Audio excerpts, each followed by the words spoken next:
Welcome back, guys. Today, we're diving right into this explainer to decode the incredibly fascinating pathology of the thyroid gland, which is literally your body's ultimate metabolic thermostat. So, if you've ever wondered how the chemical reactions keeping you alive day in and day out are actually regulated, well, you are definitely in the right place. Let's get started. But before we jump straight into the diseases, we've kind of got to ask ourselves, how does this tiny butterfly-shaped gland hold so much power over our bodies? And more importantly, what exactly goes wrong when that delicate system breaks down? It's honestly amazing that something so small dictates everything from your body temperature all the way to your heart rate. Here's our roadmap for decoding all of this. First, we'll explore the thyroid command center.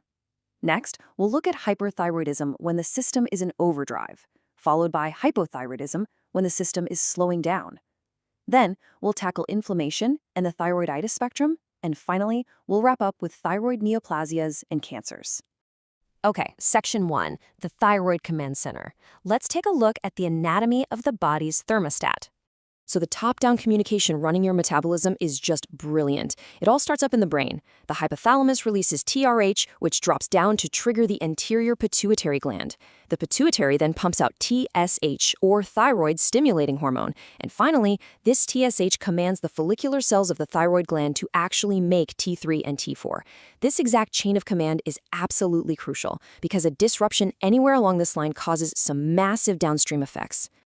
Now, what's really interesting here is the cellular divide happening right inside the gland. You've got your follicular cells, which take their orders from TSH to produce your metabolic drivers, T3 and T4. They actually store these hormones right in the center in a pink material called colloid, which can hold up to a 3 to 4 month supply. But tucked in between those follicles are the parafollicular cells, also known as C cells. They have a completely different job. They produce calcitonin to decrease blood calcium levels. That makes them a direct physiological antagonist to the parathyroid hormone.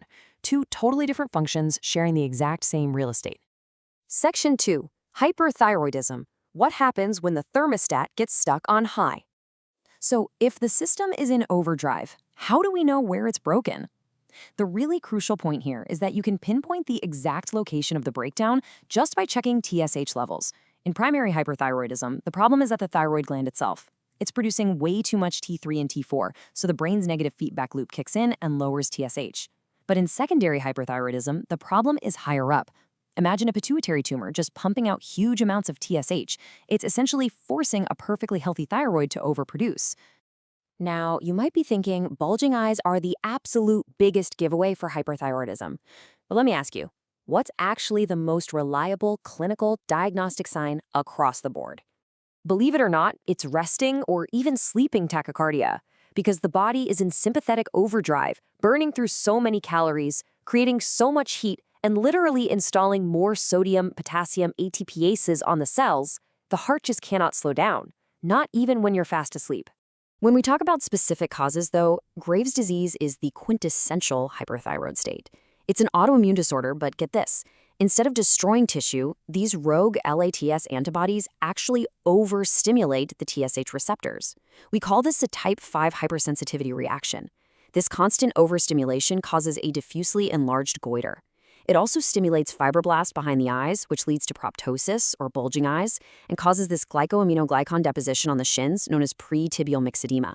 And if you zoom in under a microscope, you'd see a distinct scalloping of the colloid edges, along with rough endoplasmic reticulum that look exactly like little fire flames.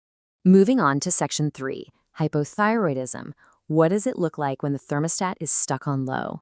If we put these symptoms side by side, it's wild how a lack of T3 and T4 literally chills and slows down every single body system. Hyperthyroidism causes weight loss and heat intolerance. Hypothyroidism leads to weight gain and freezing hands and feet. Hyper causes diarrhea and anxiety. Hypo causes constipation and a depressed mood. And famously, hypothyroidism causes a delayed or hung-up ankle reflex. That right there is the most reliable physical sign that the system is running too slow.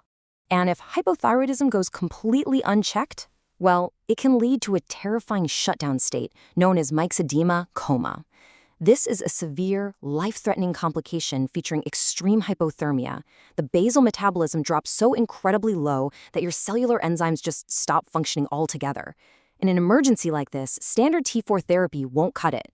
Doctors actually have to skip straight to administering active T3 or liothyronine just to jumpstart the body back to life. Next up, Section 4, Inflammation. Let's dive into the thyroiditis spectrum.